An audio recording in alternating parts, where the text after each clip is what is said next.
Hello students आज का हमारा टॉपिक है kinds of capital budgeting decisions. तो चलिए आज का वीडियो हम शुरू करते हैं। The overall objective of capital budgeting is to maximise the profitability of a firm और द रिटर्न ऑन इन्वेस्टमेंट। तो स्टूडेंट्स, जो हमारी कैपिटल बजटिंग है उसका जो ओवरऑल ऑब्जेक्टिव होता है वो होता है कि हम अपनी फर्म की, अपनी कंपनी की, अपने बिजनेस की प्रॉफिटेबिलिटी को ज़्यादा से ज़्यादा कर सकें और जो भी इन्वेस्टमेंट अगर यहाँ हम कर रहे हैं उस पर हमें मैक्सिमम से मैक्सिमम रिटर्न मिले। तो ये ओवरऑल ऑब्जेक्टिव होता है कैपिटल बजटिंग का।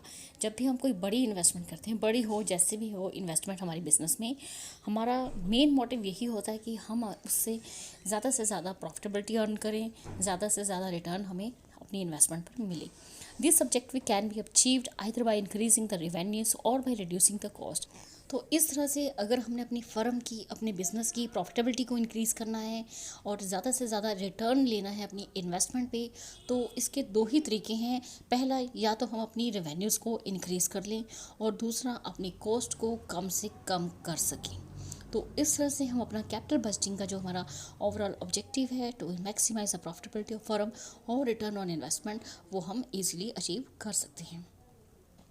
Thus, capital budgeting decisions can be broadly classified into two categories. तो इस तरह से हमारे जो कैपिटल बजटिंग का डिसीजन है हम उसे दो कैटेगरीज में कैटेगराइज कर सकते हैं।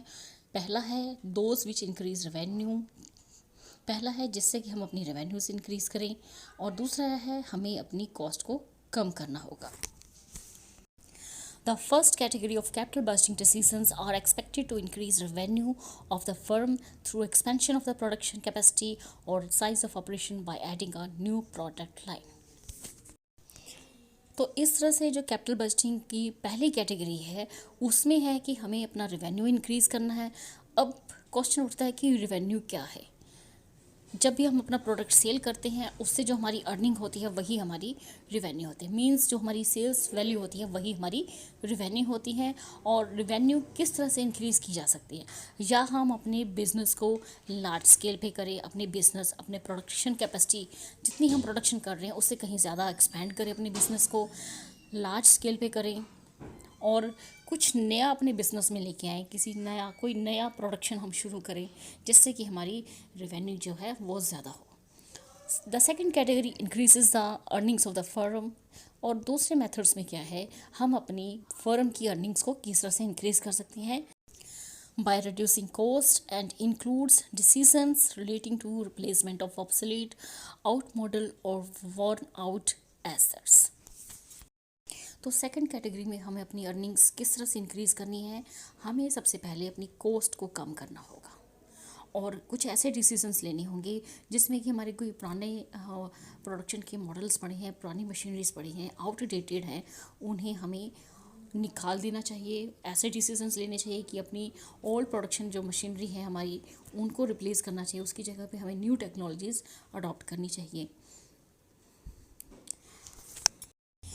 In such cases, a firm has to decide whether to continue with the same asset or replace it. तो ऐसे केसेस में फ़र्म को ये डिसाइड करना होता है कि क्या उन्हें प्रोडक्शन अपनी पुरानी एसेट के साथ ही कंटिन्यू करनी चाहिए या उन्हें उसे रिप्लेस करके न्यू प्रोडक्शन टेक्नोलॉजी अडॉप्ट करके प्रोडक्शन नई मशीनरी से करनी चाहिए।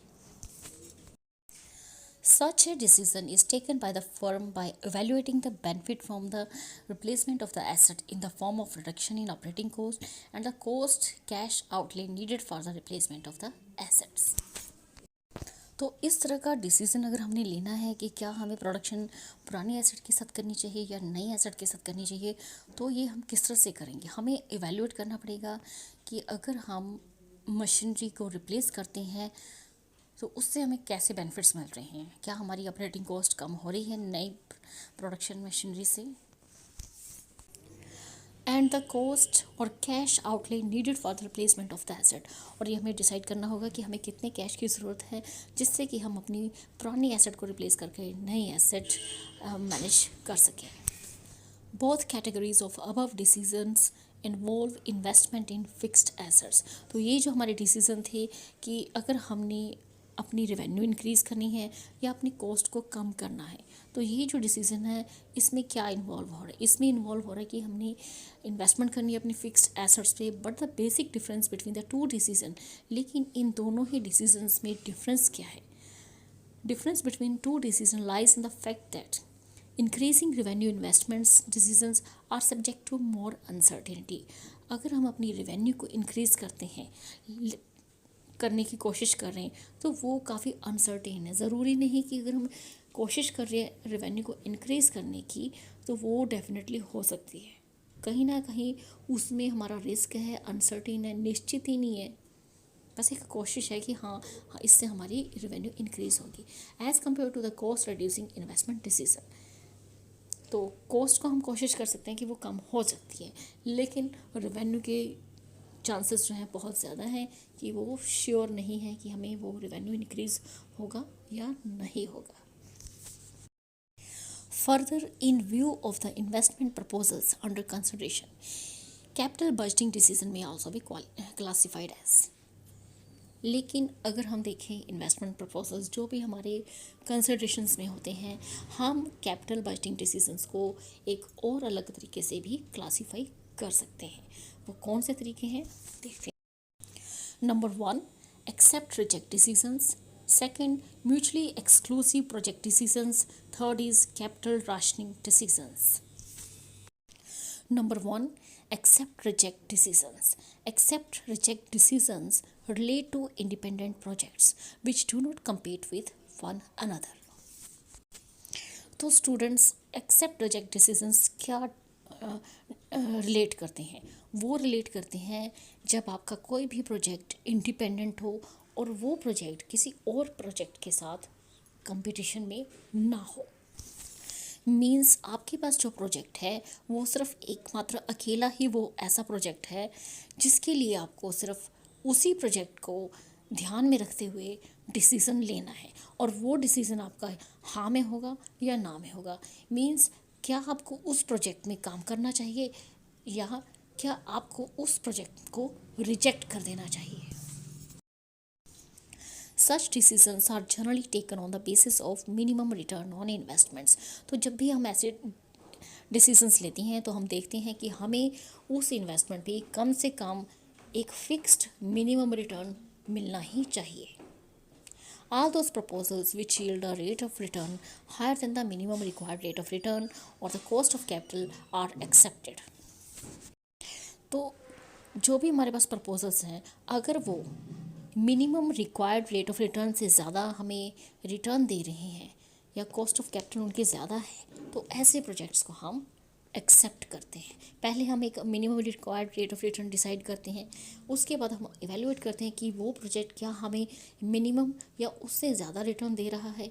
अगर वो higher than minimum required rate of return हमें देता है वो प्रोजेक्ट, तो उस प्रोजेक्ट को हम एक्सेप्ट करते हैं। मीन्स उस प्रोजेक्ट पे हम काम करेंगे।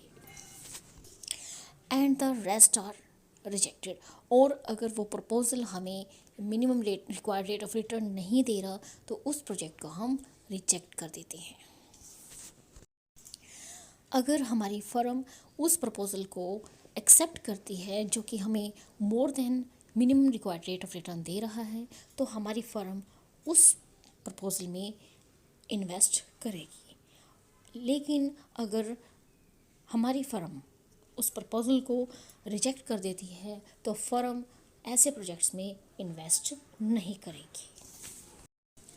नेक्स्ट है second, mutually exclusive project decisions. Such decisions relate to proposals which compete with one another in such a way that the acceptance of one automatically excludes the acceptance of the other. तो mutually exclusive project decisions जो है ऐसे proposals के साथ relate करते हैं जिसमें से कि आपका कोई एक प्रोजेक्ट दूसरे प्रोजेक्ट के साथ कंपटीशन में होता है, और अगर आप किसी एक प्रोजेक्ट को एक्सेप्ट करते हैं तो इसका ऑटोमेटिकली मतलब निकलता है कि आप दूसरे प्रोजेक्ट को रिजेक्ट कर देते हैं। Thus one of the proposal is selected at the cost of the other.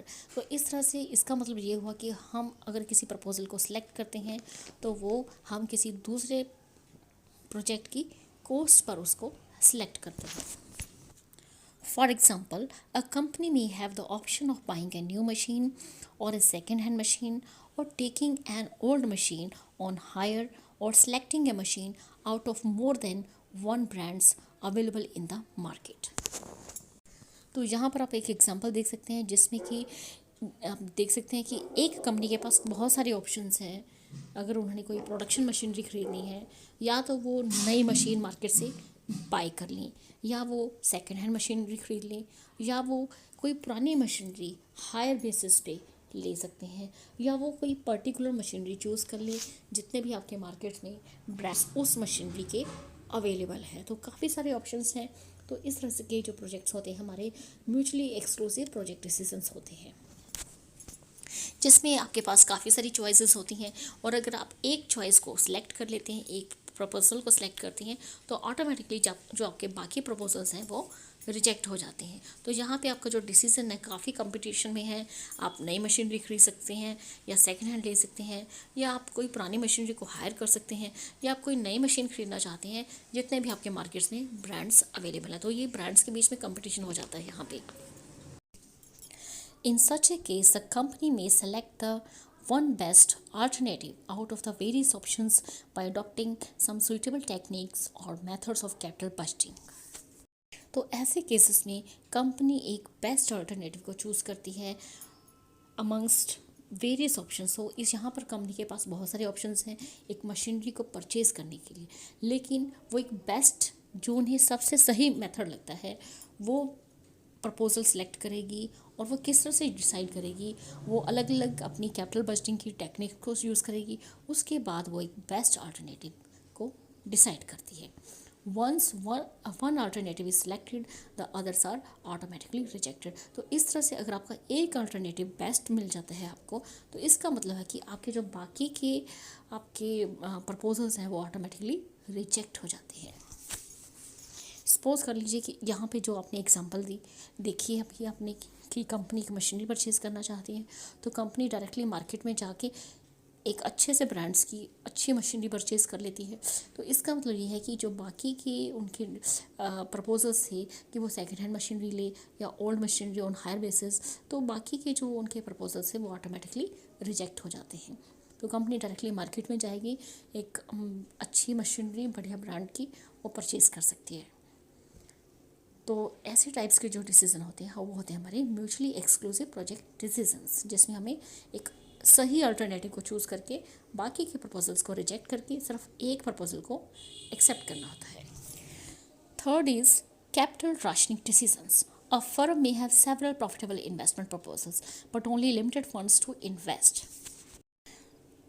तो यहाँ पर कैपिटल राशनिंग क्या डिफाइन करती है?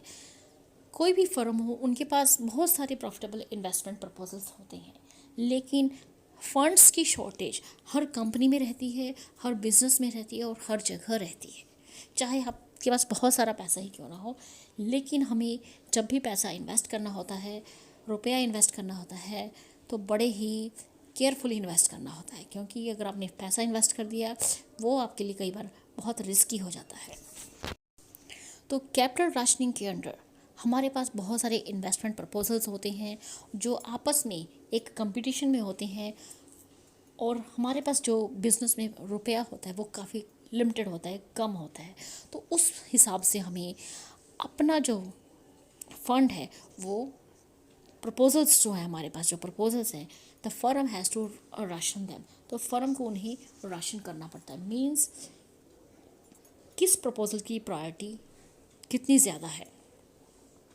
The firm select the combination of proposals that will yield the greatest profitability by ranking them in descending order of their profitability.